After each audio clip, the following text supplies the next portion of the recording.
ఈరోజు మన చందమామ కథల్లో వ్యత్యాసం అనే కథ విందాం. కథ వినే ముందు నాదొక చిన్న రిక్వెస్ట్.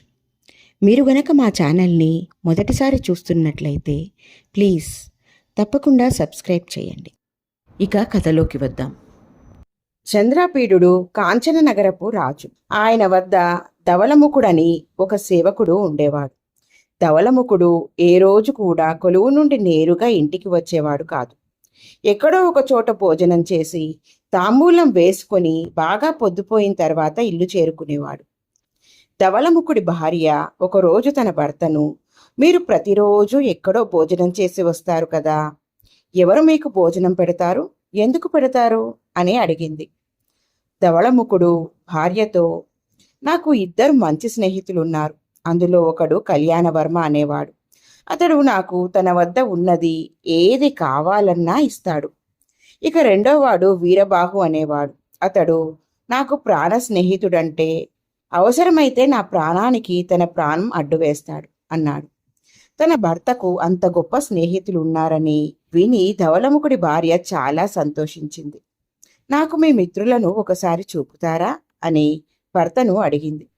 దానికేం భాగ్యం, రేపు నా వెంటరా, ఇద్దరి ఇళ్లకు వెళ్ళి వద్దాం అన్నాడు ధవళముఖుడు. మర్నాడు ఉదయం భార్యాభర్తలిద్దరూ కళ్యాణవర్మ ఇంటికి వెళ్లారు. అతడు వారిని గొప్పగా సత్కరించాడు. తన భర్త చెప్పిన దానిలో అతిశయోక్తి లేదని ధవళముఖుడి భార్య తెలుసుకున్నది. తరువాత ఆ దంపతులిద్దరూ వీరబాహు ఇంటికి వెళ్లారు.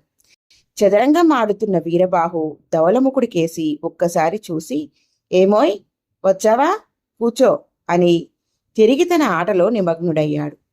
భార్యాభర్తలు కొంచెంసేపు కూర్చుని వెళ్ళి వస్తాం అన్నారు. వీరబాహు తల ఎత్తకుండానే మంచిది అన్నాడు.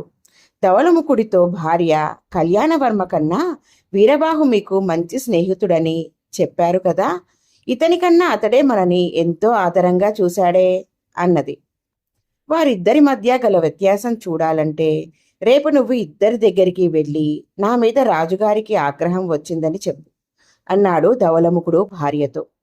ఆమె మర్నాడు ముందుగా కళ్యాణవర్మ ఇంటికి వెళ్ళి అతడితో, అయ్యా, నా భర్తపై రాజుగారు అలిగారు, మీరు మీ మిత్రుడికి సహాయపడగలరా అని అడిగింది.